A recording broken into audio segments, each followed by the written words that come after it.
Hi, welcome. I am Marya, also known as Brown Girl Interrupting, and this is Pain to Power, the show where we turn our struggles into our strengths and we heal in community.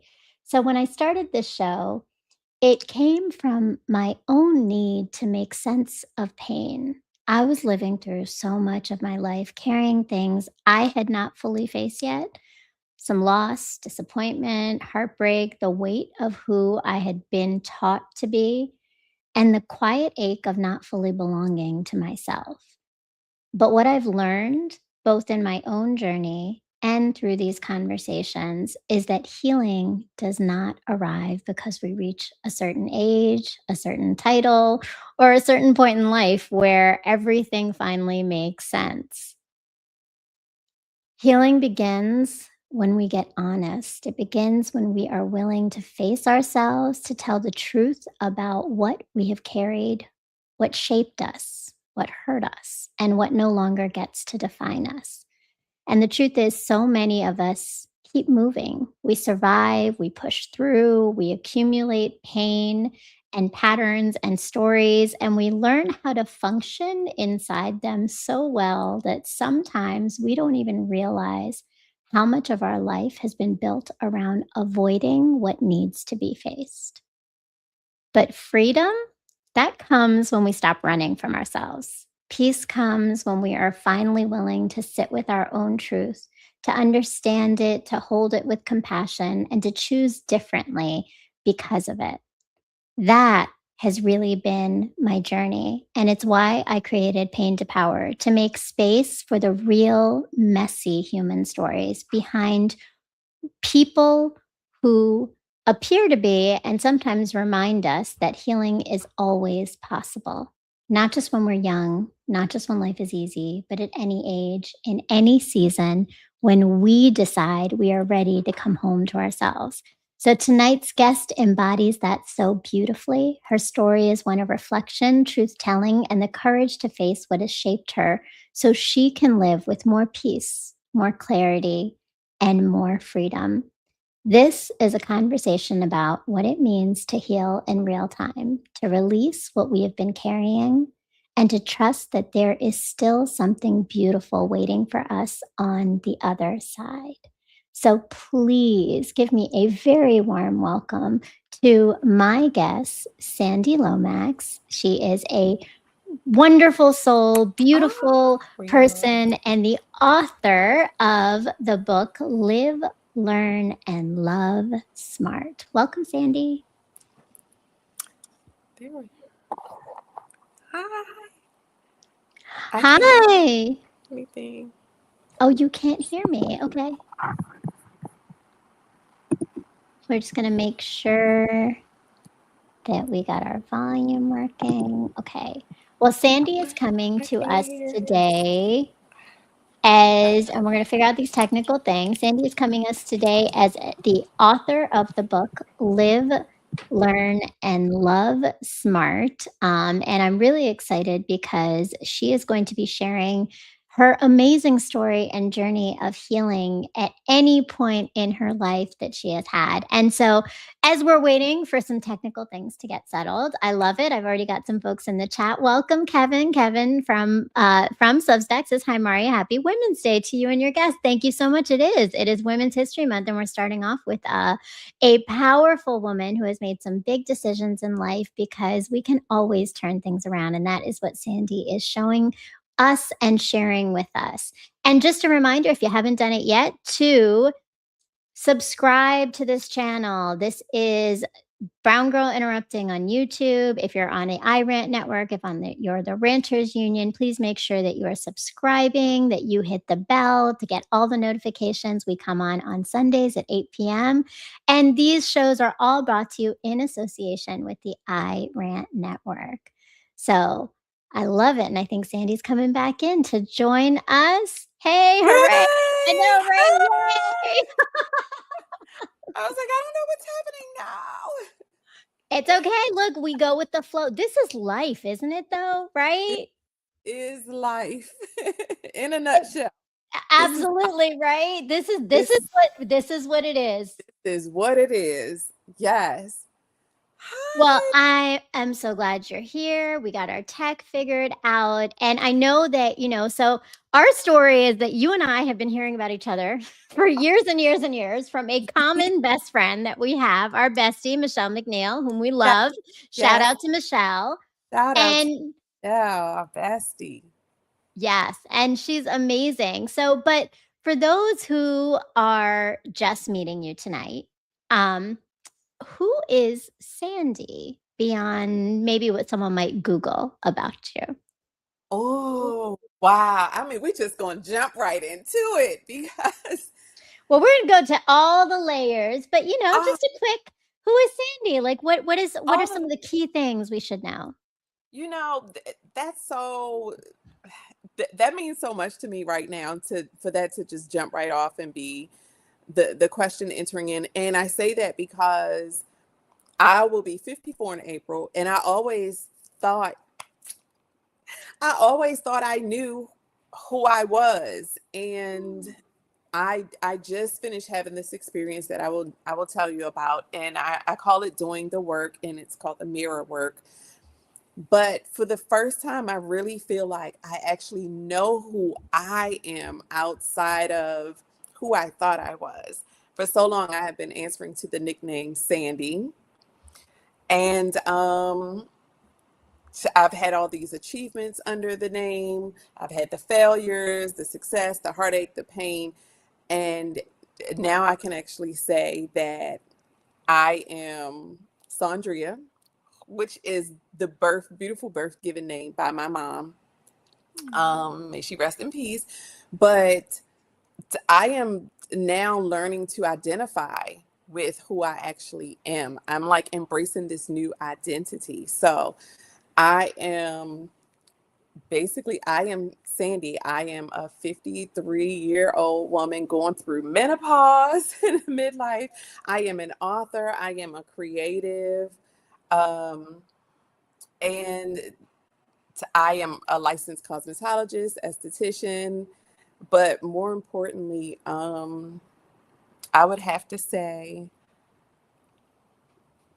that I am a well rounded woman going Mhm. through life, and that is who I am. I am constantly evolving and pivoting, and so I guess I'll just jump right out the gate saying that I am imperfectly perfect Sandy.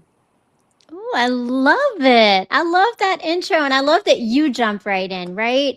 With where you are right at this moment in the most authenticity, which is what I have really enjoyed, about meeting you is you really are honestly, authentically yourself in all of that complexity of what that means. And the honesty of saying that you are just discovering that is so huge because so many of us are still not sure. Right. Right? But that's why you wrote the book, that's why we're gonna be talking about all this stuff, and I love that. So, I always ask my guests when they come on, what is for them that idea of turning pain into power? So, when you think about that for yourself, what has that been? Hmm. It never ends. I will say that. And I just feel like I say that because even just today, like every day, there is for me some kind of pain point. And I feel like there was a time when I wouldn't even want to discuss it or describe it as turning pain into power because I feel like I was sitting in so much pain. I didn't want to give the word power to pain, but there is so much power as we are going through pain and once we actually understand what those pain points are. And I am at that place where I am constantly going through pain points in life. And if I had to, I mean, I could sit here and literally I could pick probably 10 right off the back. But I also feel like that is living. And I feel like as long as we are living, there's going to be a moment where we are going to endure some type of pain, whether that be um, the loss of a loved one, Mhm. whether that be the breakup as far as a relationship, when it comes to love, when it comes to family, there's always going to be some type of pain point in our life. And I'm just understanding that there's power in each moment that I endure some type of pain or discomfort. I love that you were able to reframe that, right? What you said about not wanting to give the word power to pain. I'd never thought about it like that, but that's a really powerful reframing to now recognize that it actually is the learning that's coming from it that's allowing you to have that power, which is a beautiful thing. And you've had a journey, right? Like you've had a journey to get to where you are. And you know, the show, I titled it "What If You Fly" because I know that what you say is, you know, we often say, I'm going to fall. This is going to be too hard. This is a challenge, right? Like we stay in that space, but you have this idea and you speak about it, which is what if you fall, we say, but what if you fly? What do you, So when did that become that mindset shift for you? hmm. My mom instilled that in me at a young age. I was in high school and I was trying to figure it all out. And the whole thing was, oh, you go to college. And I have nothing against college, but for me, I didn't want to put the financial burden on my mother, number one. Coming out of high school, I had no idea what I really wanted to do because I had experienced life different from most people in high school. I had gotten to travel, I had gotten to model, and I just felt like I knew I was a creative. I didn't really know what that entailed as far as my future. But the one thing my mother said when I thought about it, I'm like, but I mean, I don't know, but what if I fail? And she was like, but what if you fly? Oh, Mm.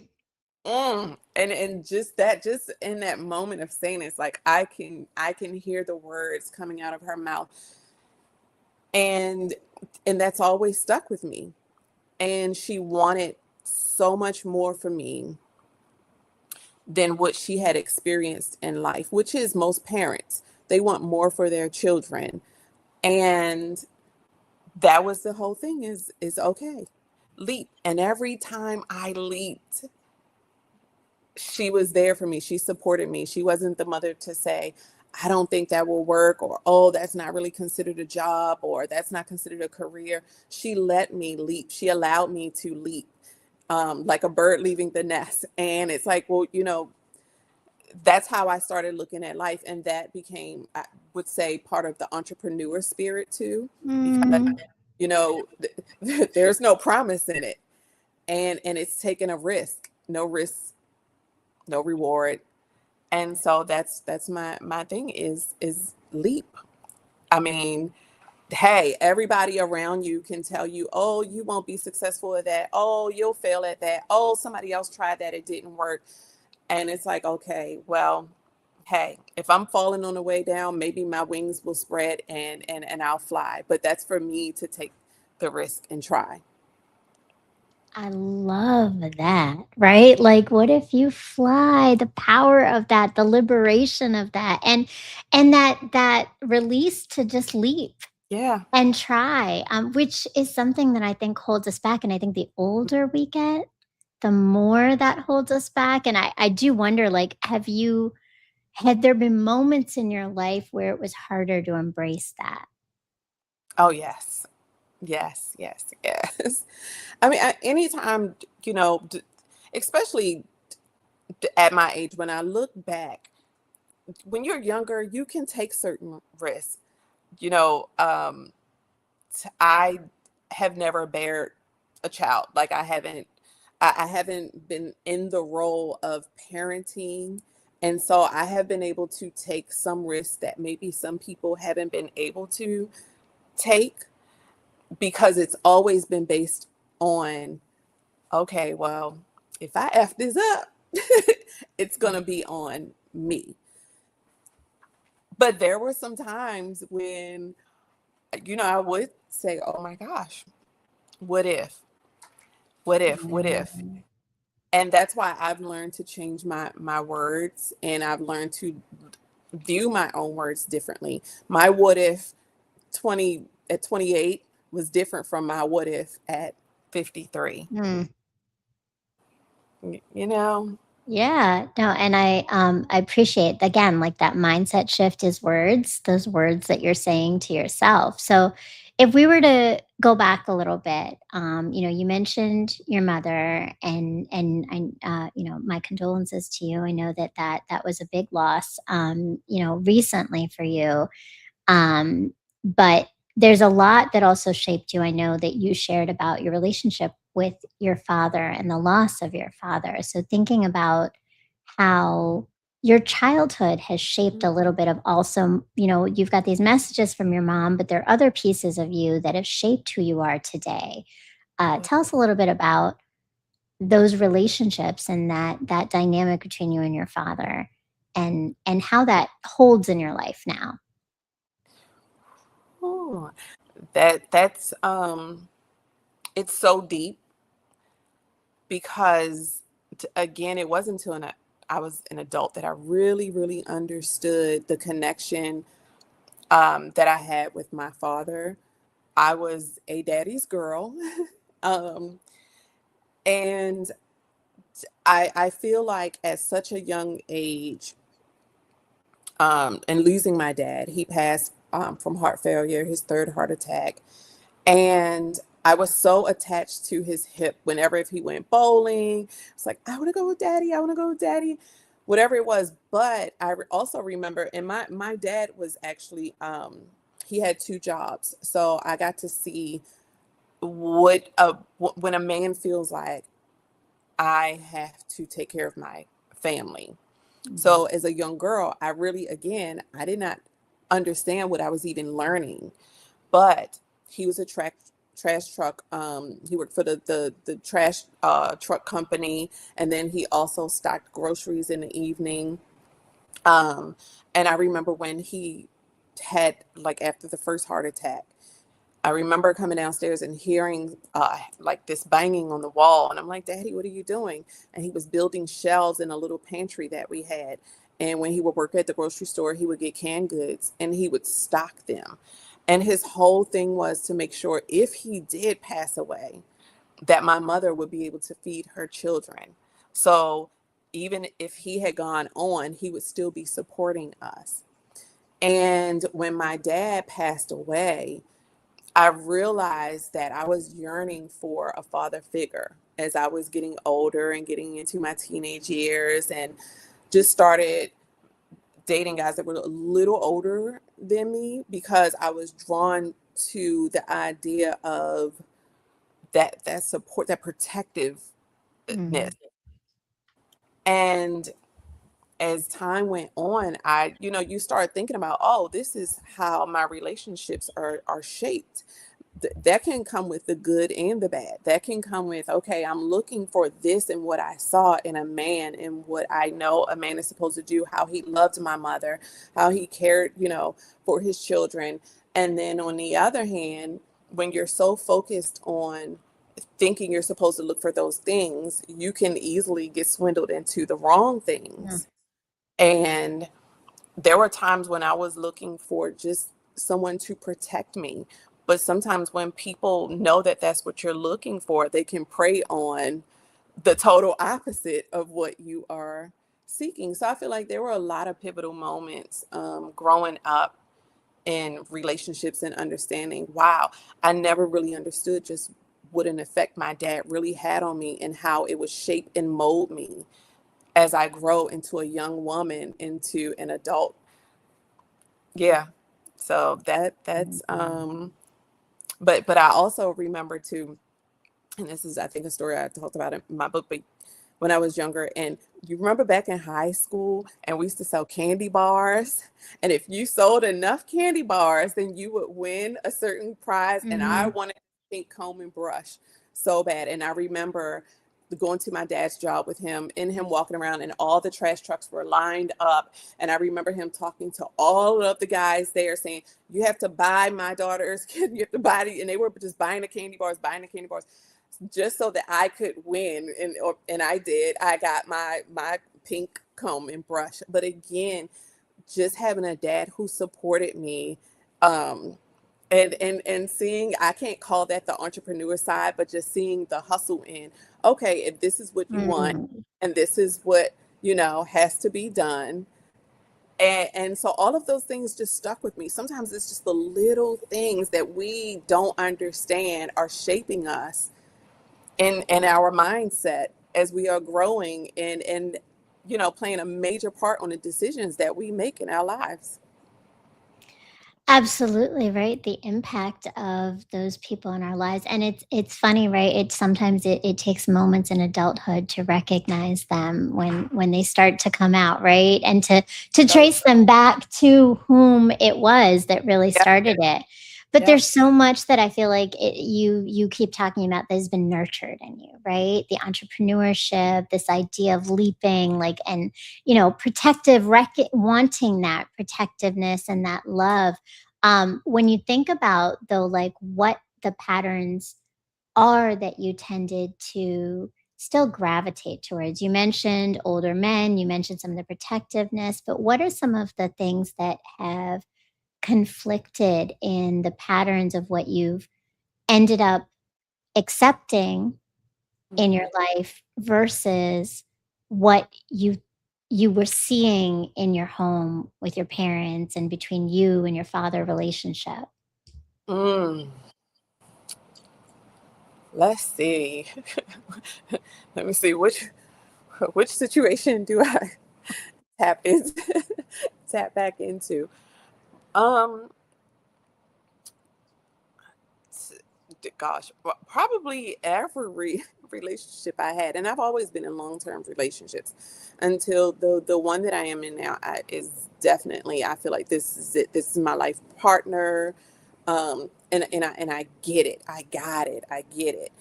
I think when in the past, looking for someone, I mean, you really don't know. As a young girl, because here's the thing, and I'll just throw this in there.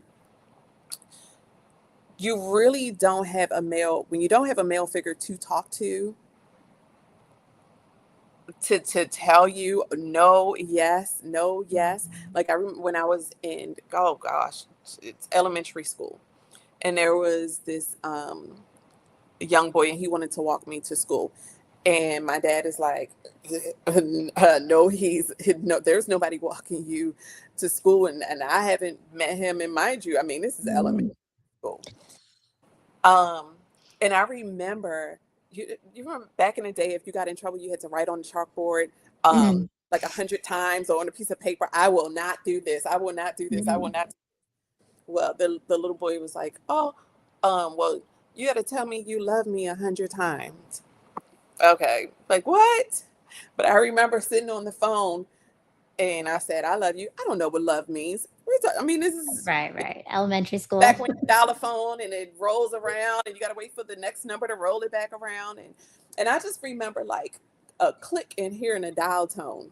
And that was the first time my dad, like, you know, had the opportunity to even say to me as a young girl, no, nobody will walk you to school unless I have met them. The whole, and no, you don't tell anybody you love them outside of your father.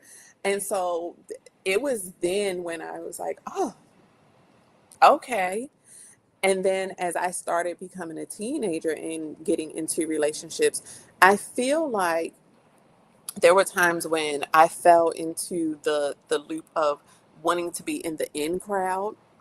Mm, Um, my mom had moved us. We moved to the county, but I was still a city girl, and so I wanted to kind of hang out all night. I wanted to do what my friends could do. And back then, we didn't have cell phones, so I can't even imagine how worried my mom must have been. But just thinking, oh, you like the bad boy, mm, like because everybody is like, okay, well, I mean, what's great about the good boy, you like the, Mm, you know, um, but then you learn quickly from the bad boys. Um, and mm, I so yeah, so I feel like every relationship had to be a learning experience because I did not have my dad there to protect me, to say, no, what he's saying to you is not right. No, how he's treating you is not the proper way to treat a young lady. Nobody should ever think of putting their hands on you, because I have experienced that one, one and done. Like, oh, you will not grab me. You will mm, not. mhm, My dad said is that if anyone ever puts their hands on you, you pick up something and you knock them upside their head. And in my household, I was the only girl. I had three brothers, and I have three older sisters. And so those were the little things, like he would try to tell me different things to kind of try to protect yourself. And again, as you get older, you don't realize how that's going to play a part, you know, in life. Like, wait, oh, protect myself. Oh, mm, okay. No man should ever put their hands on me. No man should be calling me out of my name. No man should be cheating if we say we are in this committed relationship. And there were so many times, like, I just endured so much, eh, trying to feel maybe worthy, mm, trying to understand, well, why would you pick that person over me? I was so insecure in a lot of ways, but I did not know I was insecure. So I just think, all relationships mold you and teach you who you are if you pay close enough attention. mm. Yeah, I mean, and it sounds like there has to be this level of discernment, right? That comes Yeah. from guidance, right? So not having your father there was, right, those opportunities for you to fall into things that didn't didn't serve you best. And I know where, this whole thing and your story is not just about love, I think, but you kind of touch on it when we talk about those internalized feelings, right? So love might be the catalyst of it. Sometimes relationships are where we start to feel things, but then they turn into how we start to view ourselves. And I know your book goes into this, but let's kind of shift into the book itself because the book was born out of a lot of things. Like Yeah. what point of your life in all of this that you're living, you're learning, you're loving, right? Yeah. Did you realize though that there's more here that I need to share with others? And what came from that? Because I know there's been some pivots in this book. Oh, yeah. Oh my gosh. That's the whole thing for me. This is the year. Every year I give myself a word or two words. My girlfriends in Baltimore, Michelle and I, we have a girl, a support system. And every year we have to come up with a word, and it's almost like we hold each other accountable for that word. And this year for me is pivot in every area of Mm, my life. But this is the year that I pivot with purpose, because this is the year that I understand what the pivot actually means. I feel like my journey in life, and that's why I was able to even write a book, is because there's been so many pivots.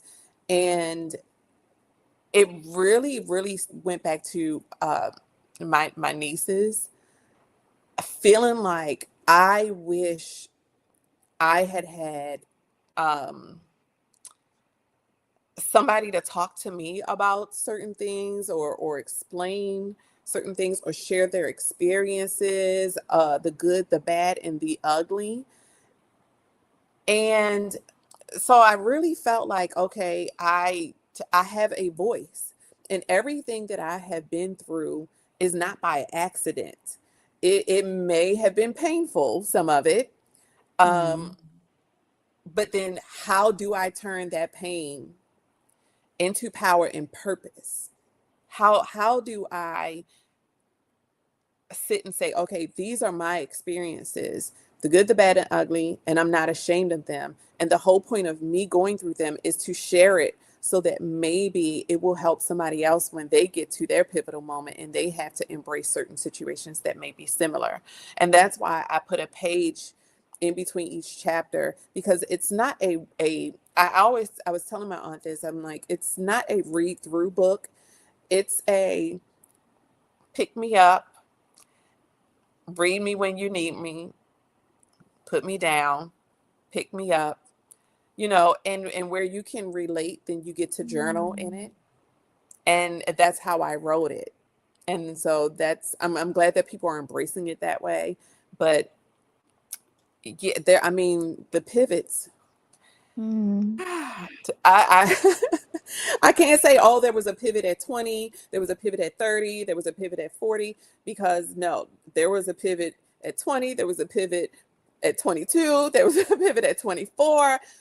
Like, life is forever changing, and as long as we are living and involved with people, relationships, friendships, there's Mhm. constantly going to be a pivot as we grow. And So, evolution, right? Lots of change every too, right? lots of change, lots of change. Um, and I really appreciate the way that you lay it out because it to me, as I'm listening to you talk about something that I can pick up periodically as I need it, it becomes a resource, but it really kind of aligns with the way healing works.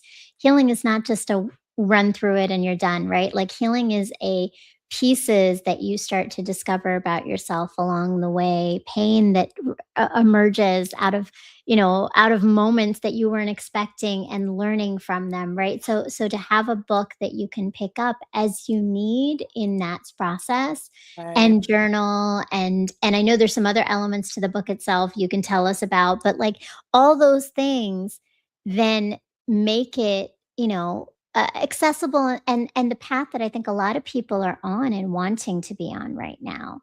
right. Um, what was the moment for you though? Because it's obviously been evolving, right? Was there a point in you where you realized you needed to start to reconfigure your own life? You talk about discovering Sandy now, but there's been years before this, right? Of probably moments of discovering Sandy along the way.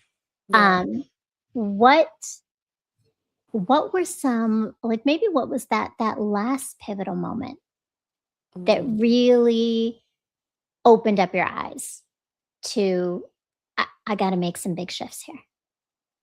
Ooh. Oh my. I feel like I've always had to make some big shifts. Um, there was a time, I would say, going back. I lived in Maryland, and I feel like I went through a major shift then, where I was trying to figure out, okay, do I relocate? Do I relocate for this relationship?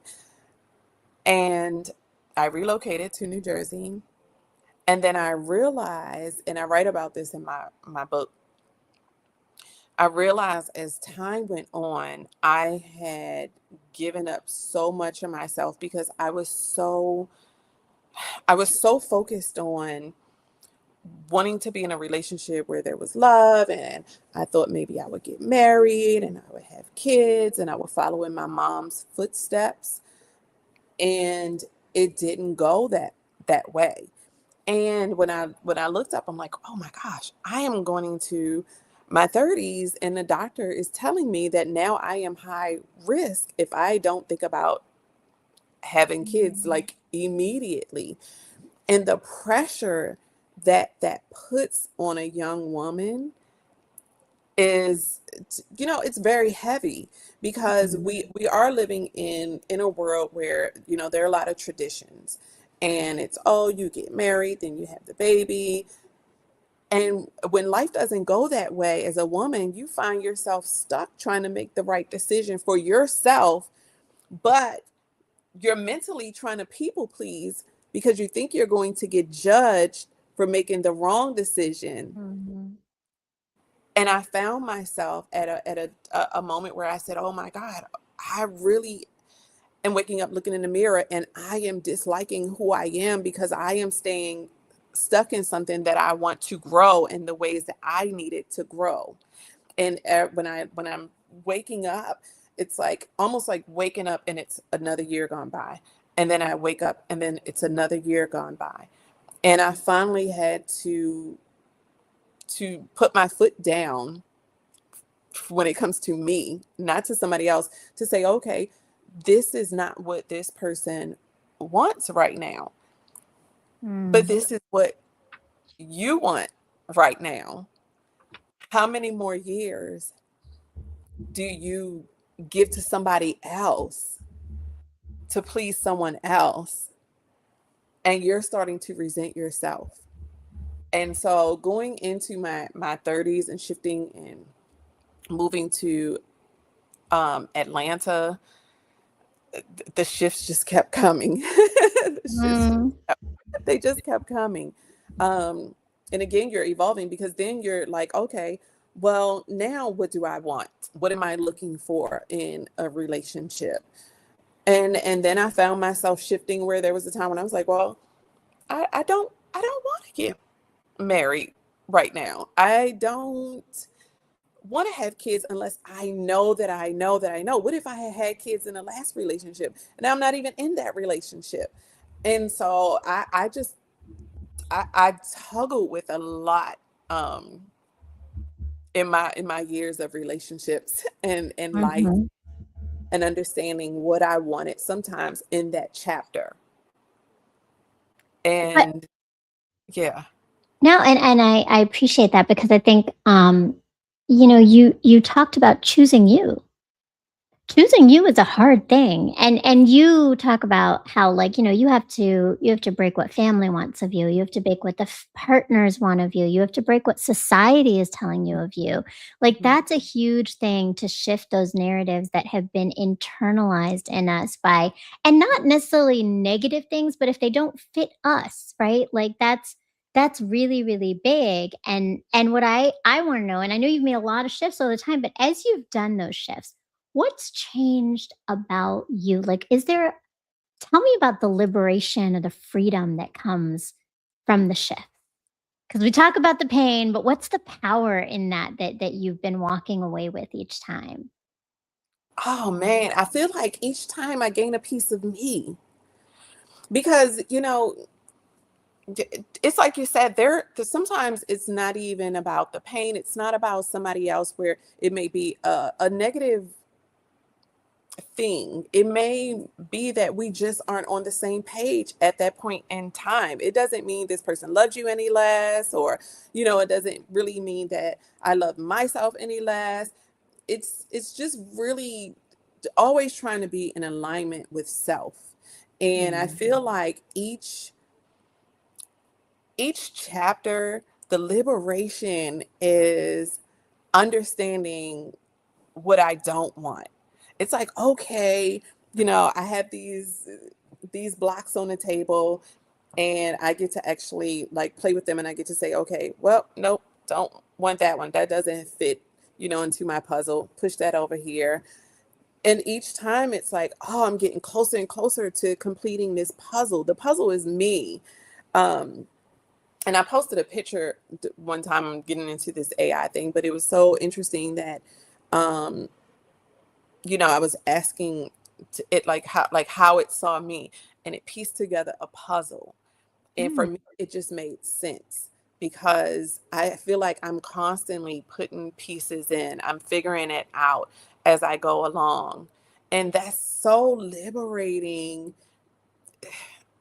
It's just so I don't even know how to explain it. Like it's just so liberating because I realized that I'm not stuck where I was. Whatever Mhm. it was, I'm not stuck there. And I'm really understanding as I get older to use those lessons. And that's really what it is. They're lessons. And I'm understanding that. So it's not like I'm just sitting and I'm focused on the pain that things caused and the discomfort. I am now saying, wow, look what I just learned about myself.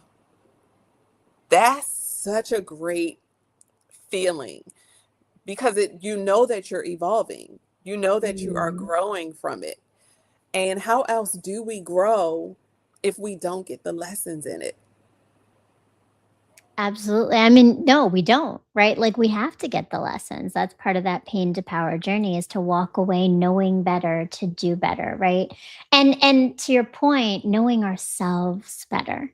Oftentimes we just say knowing better, but it's really knowing yourself, knowing all those puzzle pieces. I love that analogy you just made, right? Like, it's like these parts of you are coming together and you get to see it all formulate until the whole thing, but really it's gonna keep evolving, right? So it's gonna be new parts, right? Like, it's never really fully ends, and I love that for you. So as people pick up your book, because that's really why we're here. We're talking about the book, and I wanted to elevate it. Your journey has seriously led you to this book. Mhm. What is it that they're starting to get for themselves as they walk away with reading this and doing the journaling and the activities and the affirmations? I think that from what I get and I gather from the response is, a lot of people feel like they can relate, and it's the authenticity that people can relate to, because a lot of times, especially in the social media world, we're posting everything that's great, Mhm. that looks shiny, that looks fantastic and fabulous. And I know for me, a lot of people look and that's what they see. And that's why I wanted to share the book. I wanted to share the different pieces of my journey, because I wanted people to know it's not always good. It's not always shiny. It's not always fabulous. And I feel like people are really, having an aha moment, like, oh, okay, she's not perfect. She has gone through this. She can relate to me. I have Mm. been through this type of relationship. I have gone through this type of pain. I have gone through this type of loss. I have gone through this type of gain. Um, and I think that's what people are getting. And I think that that is what people want now. They want to read books that share the real. Mhm. We are tired of I mean, we can all create a fabulous picture now, like we can all tell a great story, but to really share, you know, the not so great things that have happened in your life makes you human. Yes, it It, does. And we're it, all going through it, right? But we don't if we don't say it, you also give people permission. I imagine there's a lot of people you've given permission to be able to be human and fallible and feel and express those feelings and make mistakes and know that it's okay because you can always turn it around. yep. You're talking about how people saw you not in your perfectness, and I'm wondering, because when we talked, I know you said that people do Google you, right? And they see something. So you're well known in spaces. People know you, right? So I want to know, in that, when people have come to you that you know already, that have known you through whatever, through work, through relationships and dynamics, other people right? Whatever it is, that have read your book, is there something that almost has opened them up to see you differently, and how you actually, like, how did you process that? Because that's a big vulnerability. It's one thing to just be vulnerable. I think it's very different when your vulnerability is directly, sharing with people who have seen you for years and years and years, pieces of you that you've never given to them. Yeah, I have you know t- it almost made some people a little uncomfortable to confront certain topics that I touched on in the book. Mm. And I wanted to put it out there, because, like, I mean, there are some people who Google and um life has looked amazing, and I have had some amazing experiences. Um, but I have also gone through rape. I have gone through things where I can actually, like, I'm saying the word now, I'm saying it out loud, which is a part of doing the work within to be able to say it. Um, and I feel like even though I am still healing through certain pieces of my journey in life, it was so important to share it because now people can really see me. I don't have to hide behind it. I don't have Mm, to hide behind, and that's another the weight lifted. So I think when people now have read certain things like that, they are really, I think they have more, I guess, respect for me mhm, because it's one thing to keep on saying life is great and oh, I'm in this great relationship now and all the things, but it's another thing to actually embrace the pieces of your journey that have caused damage to you, to show how you are trying to heal through it so that the next person can say, okay, I can heal also. And I mm, may have had um, family members who did not know that about me. Um, and now they can look at me in a different light and they can say, oh, okay, I've had to, now I can get help for what I experienced. Or now I can share with her what I experienced, something that made me feel uncomfortable if someone touched me the wrong way. Now I don't have to look at, my big cousin or my friend. Like I can't talk to her about things that, have been damaging to me or make me feel flawed because she understands. And a lot of time I mm, carried a lot of that weight before writing the book. And it can be heavy. It can be extremely heavy. And, because you're communicating with people and all they're seeing is all the good. And it's mhm, like, no, let me share what I have actually experienced. And the feedback has been, I've had people DM and say, thank you for sharing. I totally understand. I can relate to so many different things that I've written about. And that is that is what I wanted. That is what I wanted. I wanted people to not feel alone. And that is where the affirmations came from. They're authentic because they come from what I have experienced. It's not like, I'm saying wake up every day, stand in the mirror and recite these words because they sound good. No, these words come from what I have experienced. mm. So, what are some of those affirmations, like some that you do for yourself, you've used, and then you're providing them for your readers too to think about? Yeah, one that I'm really big on, and it may sound cliche-ish, but I am worthy. Mm, I am worthy. I am worthy. Sandy, you are worthy. And I want women and younger girls to always be able to say, I am worthy and really feel it in here and know it. And I say that because it's, worthy, it's on so many different levels. Like I said, I have not had children. I have had miscarriages. I share that. So in not having children, there was a time where I did not feel worthy. I felt like, oh my God, this is what I'm supposed to do as a woman. Why is this not happening to me?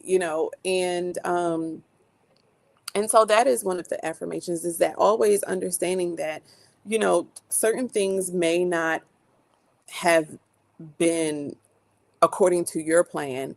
And for me, I'm spiritual, so I feel like, okay, this is a part of God's plan, but I'm still able to nurture children. I am a mm, nurturer by nature.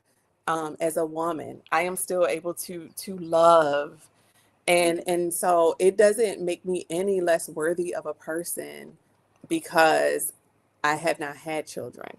Like I have a Mhm. bonus baby. I call him, he's my bonus baby. He's 13, but you know, and so I get to still love and co-parent. And you know, when it comes to jobs, you know, there were so many times, oh my God, I've heard no so many times from so many different types of jobs, whether it been modeling, whether it been trying, you know, doing acting, just hearing no, no, no. It makes you feel like you're not worthy of these Mm. things and these sometimes the opportunities.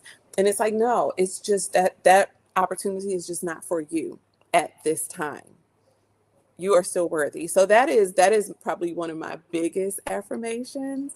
But yeah.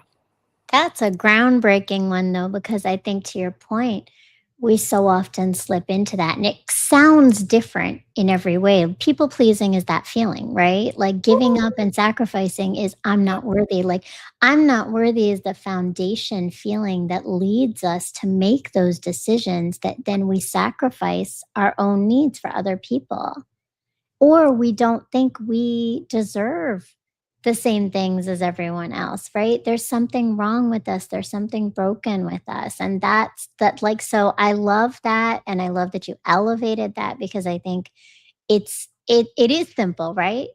I Yeah. am worthy, it's 3 words, but those 3 words, when you believe them, when you live them, when you breathe and feel them inside you, especially in the tough moments, right? What a difference that makes. What a difference that makes. What a difference that makes. Yeah. Yeah. That's huge, that's huge, Yeah. and so, you know, you've mentioned this a couple times, but I wanna go there because you talked about mirror work, but right now it sounds like you are in a new season of purging and healing and letting go, right? Tell us a little bit about what right now, because I think in every evolution, we learn new tools, right? Yeah. What's the current tool, resource, process that's helping you to move through even the pain of writing something, right? Like there's so many pains, right? Like all of it. You've had loss now. Like what is helping you right now to move through all of these things? Oh, it's interesting because when I talk about pivot, and I write in my book, and throughout my book, a lot of people notice I didn't name drop. um, and I did that on purpose. I do plan on bringing my book to life, where I will be saying who some of those people are and speaking with them. But one is a good dear friend of mine, and I call her M, but she, you know, brought it to my attention that I should consider doing the mirror work. And I was like, okay, what is the mirror work? And it's called the Soul Luxury Path. And whew, when I say it was interesting because I went into it not knowing what to expect. And I did these soul to soul sessions, and there were 8 sessions.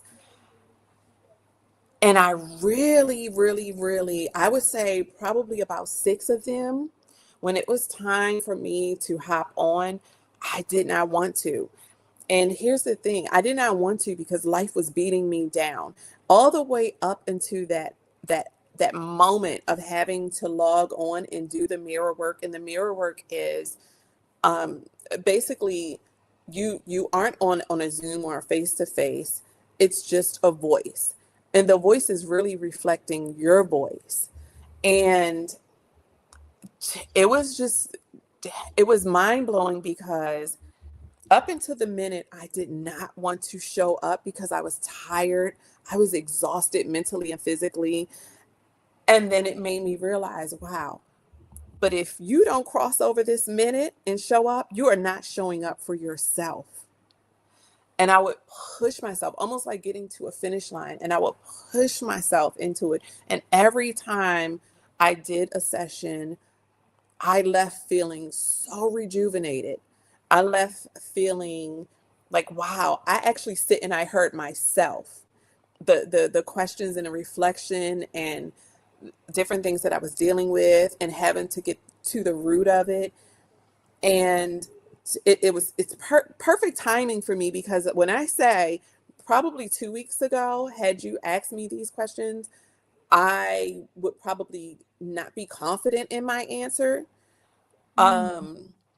But I am so confident now because I actually got to see me.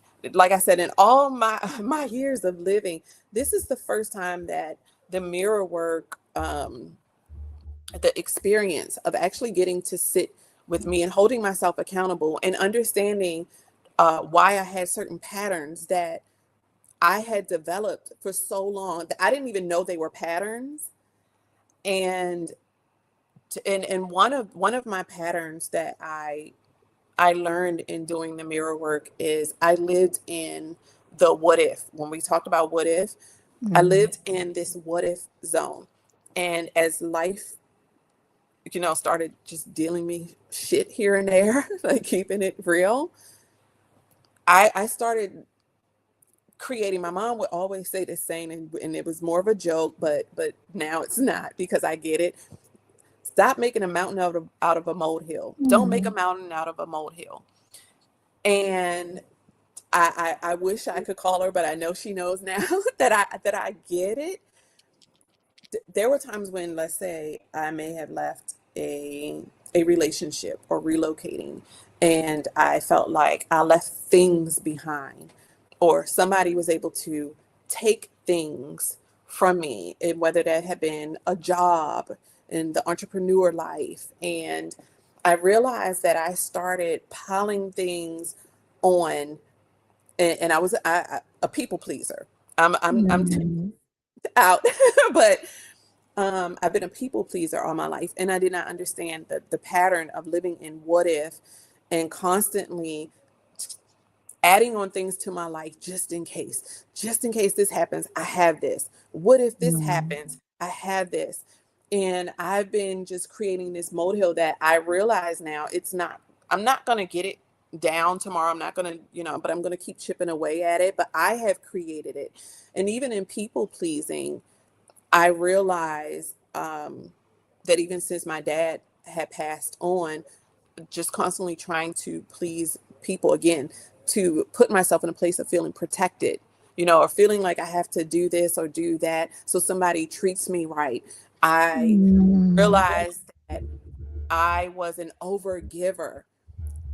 And it wasn't that I always waited for the response of, oh, I did this nice for you, you know, and I didn't receive the response I thought I would get. The pressure that I was putting on myself, I would have my calendar and I would say, okay, I have to call this person on this day. I have to check on this person.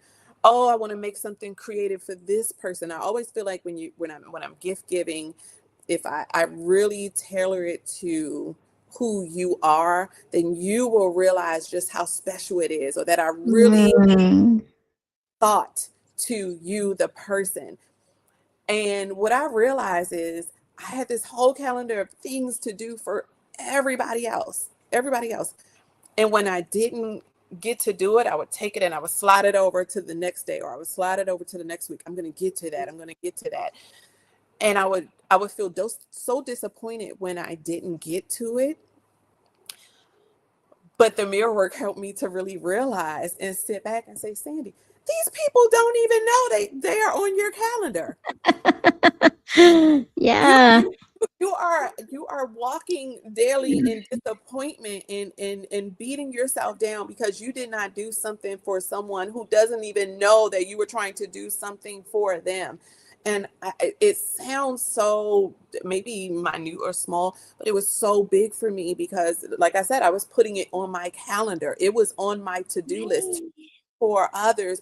And that's why I say showing up, like actually getting there and showing up to even learn these patterns, made me so proud. When I look back, it almost makes me teary-eyed because I feel so overjoyed that I get it now. I get what I was doing, like, and I get what it's like to say no, to put me first, to unapologetically put me first. Like before doing the work, I would actually, like I was telling my friend, I would actually pause if something happened. I would pause in the moment just to figure out how could I please someone. Like, I Mhm. mean, I would pause.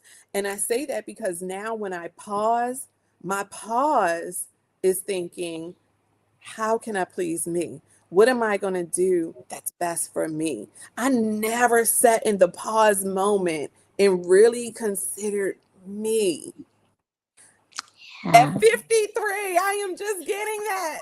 Girl, but do you know how many women are in the same place as that though? Like that's huge. And you are though, but at 53, you are getting that, right? Like that's the beauty of it, right? You're getting that. Some I, women go their whole lives and never get there. yeah. And That's a and gift in itself, right? that's why it's so big for me, and I feel so proud. I feel so happy. I feel so much lighter is because I get it at 53 and not at 54 and not at 56 and not at 58. And I'm like, oh, yes. Yes, yes. Yeah. Well, I love that for you, and I am proud of you because you took the leap, right? You took the leap and you took a chance on yourself. And I loved when you said unapologetically, because that is what we often do is we apologize Yeah. for discomfort of others in trying to be the one that smooths things over, that makes it better, right? And we're sacrificing parts of ourselves. So you're doing such an amazing job of modeling it and you're writing about this path. Like you have so many things in place here. It's beautiful. And we are almost at the end now. And I just want to give you an opportunity to share anything. Where do we find your book? How do we find you? Where do we follow you? All the details so that everybody can stay in touch with you as they are listening and learning your story. Yes, Mar. First, I want to say thank you so much. This has been finally, like, I feel like we are connected outside of just hearing about each other. So, this has been such a wonderful experience, and everything that you're doing is so important. And I am so, like, I just feel so blessed to have been able to even sit here with you. And I mean, it's how wonderful. Thank you. Thank you for what you are doing for so many of us. And you guys, you can find me, Sandye Lomax. Is Sandye with a Y-E. You can find the book on Barnes& and Noble. It's on Amazon. It's Books a Million. And you can follow me on Instagram, TikTok. I'm learning. I'm figuring it out. I'm doing better with posting. But please follow my journey. I have so much more that I am going to share. I love it. And we are there and we are ready to follow. And thank you so much for everything you just said. Like that made my day. This was a beautiful conversation. And I truly I look at you and I'm like, I love when women in particular find that moment where things shift and they are seeing themselves in their power and their beauty. And it's beautiful for me when I can share that with others to see because then it just gives us all permission. It gives us all a pathway. It gives us all an opportunity to know that we can fly. We I can fly. that's like I sit with that one so much. We can fly because flying is liberation and there's so much out there and so many things that are available to us when we choose ourselves. The world really does start to come back to us, right? Yes, yes, Um, yes. And I love that for you. Thank you so much. It was a beautiful conversation. Thank you to everybody who tuned in, my iRant family, my Substack family, our TikTok, our Facebook family, our friends, Yeah. everybody who's here. Please make sure you follow me as well. I am Brown Girl Interrupting on all the platforms. I write on Substack as well. The book is still to be seen, but it's coming soon. Sandye is motivating me for certain. Yes. Do it, do it, do it. We want I it. We I'm need it. I'm getting there. I'm getting there. It's almost there. And of course, every Sunday, Pain to Power comes on to talk about stories of resilience and how we turn our struggles into strengths. Please come and join me at 8 p.m. every Sunday on Brown Girl Interrupting on YouTube, on the iRant Network on YouTube, and on the Ranchers Union on YouTube. And thank you, Kevin. What a beautiful conversation. Thank you, Kevin, for tuning in, for always supporting, and to all of you. And if you are watching the rebroadcast because you are a bestie of Sandye, you are watching me. I know Sunday nights are busy for all my education friends and other folks working. So if you're watching the rebroadcast, do not forget to leave a comment. Leave a comment. Tell us how this hit you. What was the piece that Sandye said that moment you're taking away with you? Let us know. Subscribe, like, leave a comment, and show up every Sunday with me for more episodes of Pain to Power. And make sure you're following Sandye. So thank you. And we appreciate you.